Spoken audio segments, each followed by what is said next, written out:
नमस्कार, वेलकम सबका इस वीडियो में। और आज हम बात करेंगे कि जब हीलिंग आप लेते हो तो उसके बाद में क्या संभावनाएं उत्पन्न होती हैं। देखिए, जब हम हीलिंग प्रोसेस में आते हैं और हीलिंग लेते हैं, वो किसी भी वजह से, किसी भी वजह के लिए लेते हैं, ठीक होने के लिए लेते हैं। तो एक दो दिन हमको बहुत अच्छा लगता है, सब कहेंगे पहले दिन बड़ा अच्छा लगा था, दूसरे दिन बड़ा अच्छा लगा था, या तीसरे दिन भी अच्छा लगा था, उसके बाद फिर प्रॉब्लम ऐसी की ऐसी लग रही है। ये एक क्राइसिस की तरह उभरता है और लोग उसे क्राइसिस ही मान लेते हैं, जबकि ये पार्ट जो है वो डिटॉक्सिफिकेशन का है, शुद्धिकरण का है, जो हीलिंग के बाद होता है। यानी हीलिंग जब ऑन होती है, आपके अंदर चालू होती है, आप ग्रहण करते हो, उसके बाद से आपके अंदर से जो भी कॉजेस, कारण होते हैं, वो बीमारी या फिर वो भाव जो आपको परेशान करता है, या ब्लॉकेजेस जो आपको दुखी कर रहे हैं या आपके रास्ते में अवरुद्ध हैं, तो उन सबको जो क्लीन करने का प्रोसेस होता है वो शुरू होता है। तो शुरू में हीलिंग पूरा सिस्टम आपका समझती है, आपके सेल्स, शरीर, मन, आत्मा थोड़ा थोड़ा हील होने लगता है और आपके अंदर के जो ये कारण हैं ये निकलना शुरू होते हैं। अब इसको लोग समझते नहीं और इसे वहीं उसी स्तर पे वो उतना ही परेशान होने लगते हैं। तो एक तो वो निकलना चाह रहा है तो हम उसको प्रेस डाउन कर देते हैं अपने अंदर, और दूसरा और परेशान होते हैं तो फिर उसकी इंटेंसिटी को ज़्यादा बढ़ा देते हैं और ये फिर कई दिनों तक हमें झेलना पड़ता है। जबकि ऐसा नहीं है, अगर हम उसी के साथ लेट गो सिस्टम भी जान लेते हैं, जैसे कि मैं ज़रूर बताती हूँ कि आपने अभी हीलिंग ली है और अब आप जब घर जाओगे या एक दो दिन जब आपको अच्छा नहीं लगेगा तो आप लेट गो प्रोसेस ज़रूर करोगे, वो मैं बताती भी हूँ, पर उस पर इतना ध्यान नहीं देते हैं। अपनी तरफ से आप नहीं करना चाहोगे तो जो संपूर्ण सिस्टम है ना हीलिंग का, वो एक्टिवेट नहीं होता है और आप पे ठीक नहीं होते हो। तो इसको जो है ना, लोग इसमें फेथ नहीं रखना चाहते।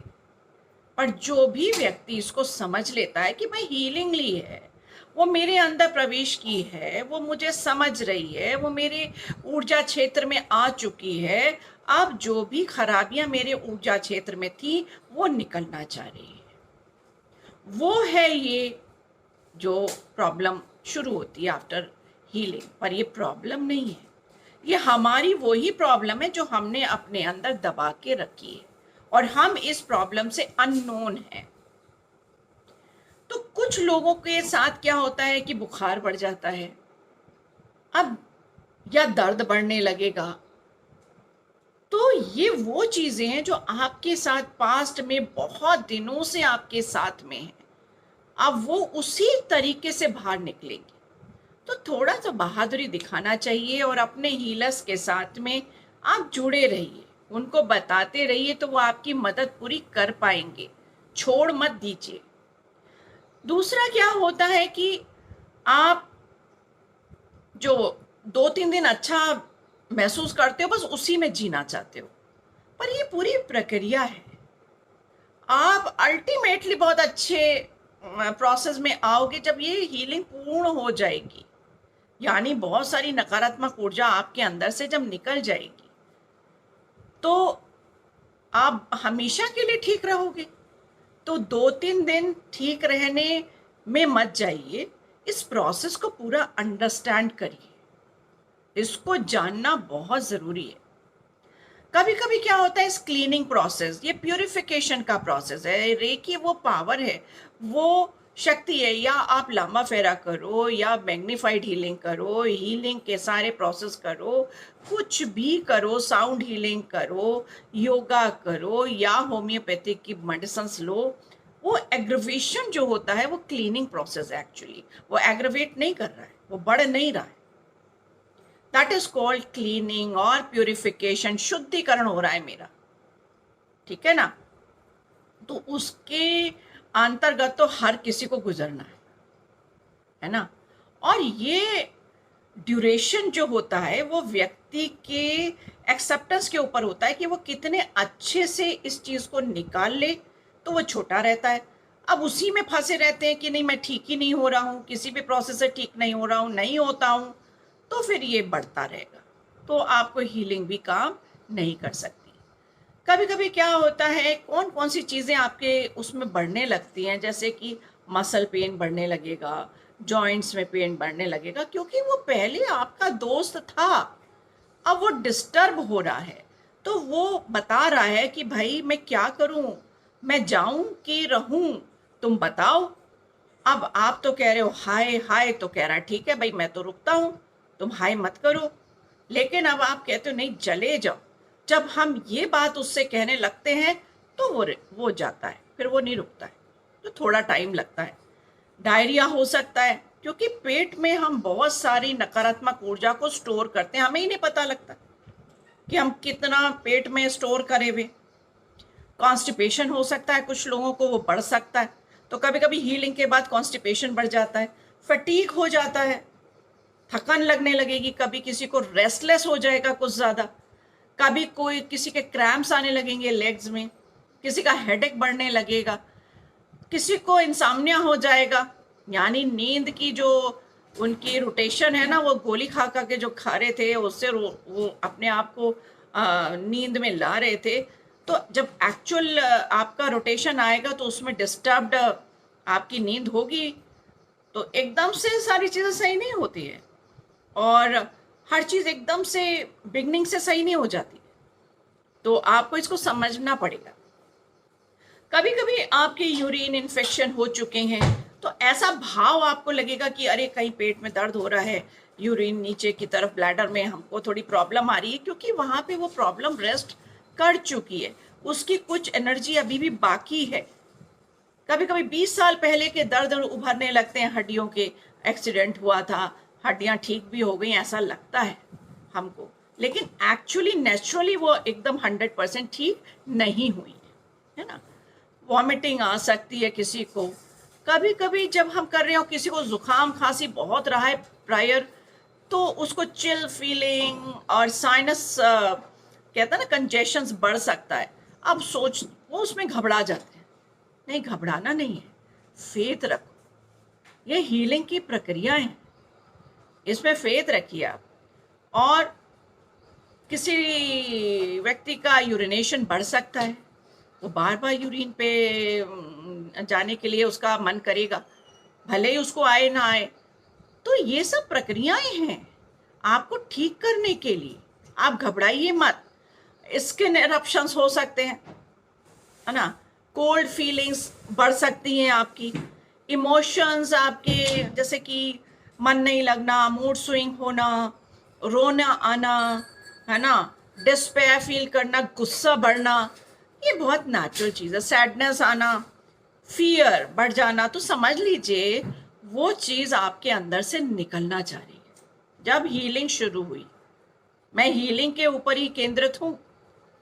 सप्रेस मेमोरीज जैसे कि जो आपने भुला दी हैं, लग रहा है कि आप भूल गए हो, वो उखड़ के आ जाएंगी, तो उनको आप हील करिए या हीलर से जुड़े रहिए। अगर आप स्वयं में हीलर हो तो इस चीज़ को बहुत अच्छे से समझो, और नहीं हो तो आप जहाँ से हीलिंग ले रहे हो ना, उनसे ज़रूर जुड़े रहिए। ये फोबियाज आपके बढ़ सकते हैं, तो आपको समझ में आता है कि मेरे अंदर ये चीज़ थी और हमको इससे अलग होना है, इसका निवारण ही तो हीलिंग में है। तो ये आपको कंटिन्यूअस हीलिंग लेते रहना चाहिए, और ये प्रोसेस धीरे धीरे साइकिल के तहत आता है, यानी एक साइकिल आएगी वो बड़ी होगी, उसकी जो गहराइयाँ होंगी एनर्जी की वो ज़्यादा होंगी, इंटेंस होंगी, लेकिन फिर दूसरी साइकिल फिर उत्पन्न होगी, ऐसे करके हर बार एक नई साइकिल आएगी जो धीरे धीरे उसकी इंटेंसिटी कम होगी, और फिर धीरे धीरे साइकिल गायब हो जाएगी ऐसा लगेगा। लेकिन अभी भी चीज़ें ठीक नहीं हुई हैं, क्योंकि वाइड एनर्जी सिस्टम है, बहुत सटल एनर्जीज होती हैं हमारी, कभी हमको जो दिखती हैं महसूस होती हैं, पर कुछ महसूस नहीं होती, तो इस प्रक्रिया को करते रहना चाहिए। लाइफ में कभी कभी 4 साल बाद कोई चीज निकल सकती है वैसी, तो वो प्रक्रिया ऑन है, तो वहां पे आप केंद्रित रहिए और फिर उसको निकाल लीजिए। ठीक है ना, आपको लेट गो सिस्टम सिखाया जाता है, तो उसके अंतर्गत आप ये काम करिए, ये बहुत जरूरी है। अब जब आपने ऐसा फेस करते हो हीलिंग क्राइसिस, तो क्या करना चाहिए? उस वक्त आप हल्का सा एक्सरसाइज करो, हल्का सा अपने डाइट को सही करो, अपने मन को प्रॉपरली अपने हॉबीज में लगाओ। कम्युनिकेशन लोग छोड़ देते हैं, लोगों से बात करना छोड़ देते हैं, मिलना जुलना छोड़ देते हैं। इसी वक्त ज़रूरत है कि आप बेहतर मिलो। अगर आप डांस करते हो तो डांस करो, राइटिंग करते हो तो राइटिंग पे आओ ना, और गाते हो तो म्यूज़िक सुनते हो म्यूज़िक सुनो, गाते हो तो गाइए। आपके जो भी हॉबीज़ हैं उसको अंडर एस्टिमेट करके रख मत दीजिए बंद किताब में, उसी वक्त खोलिए, तो जिससे कि आपके जो हीलिंग प्रोसेस को बल मिलता है। और ये जो स्पीड होती है ना डिटॉक्सिफिकेशन की, प्यूरिफिकेशन की, ये एकदम से निकल जाती है, तेजी से निकल जाती है। तो जितना अच्छे से आप इसको हैंडल करोगे उतना अच्छा होगा। पानी पीजिए, प्राणा शक्ति बढ़ाइए, यानी कि इनहेलिंग एक्सहेलिंग पे फोकस करके रखिए और महसूस करिए ऑक्सीजन बढ़ रही है। आप थोड़ा मेडिटेशन कर सकते हो, हालांकि जब कोई ठीक नहीं होता है तो मैं मेडिटेशन अलाउ नहीं करती हूँ, क्योंकि फिर आप मेंटल चैंटिंग जो करते हो उसके साथ में नेगेटिविटी से करते हो और अपनी स्टेट को और इंटेंस कर लेते हो। तो इन सब चीज़ों को आपको समझना चाहिए कि हीलिंग के बाद जब शुद्धि होती है, शुद्धि के बगैर हम ठीक नहीं हो सकते, उस शुद्धि के पीरियड को हमें समझना पड़ेगा। तो मैं उम्मीद करती हूँ कि आपने अच्छे से समझा होगा, शायद मैंने भी अच्छे से समझाया होगा। कोशिश तो मेरी पूरी यही रहती है कि हीलिंग के बारे में और डिटॉक्सिफिकेशन के बारे में मैं प्रॉपरली लोगों को समझाऊं, और वो निकल भी आते हैं, ठीक हो जाते हैं, आगे बढ़ते हैं। ज़िंदगी में बहुत सारी खुशियां हैं, उनको आप ग्रहण करें। धन्यवाद।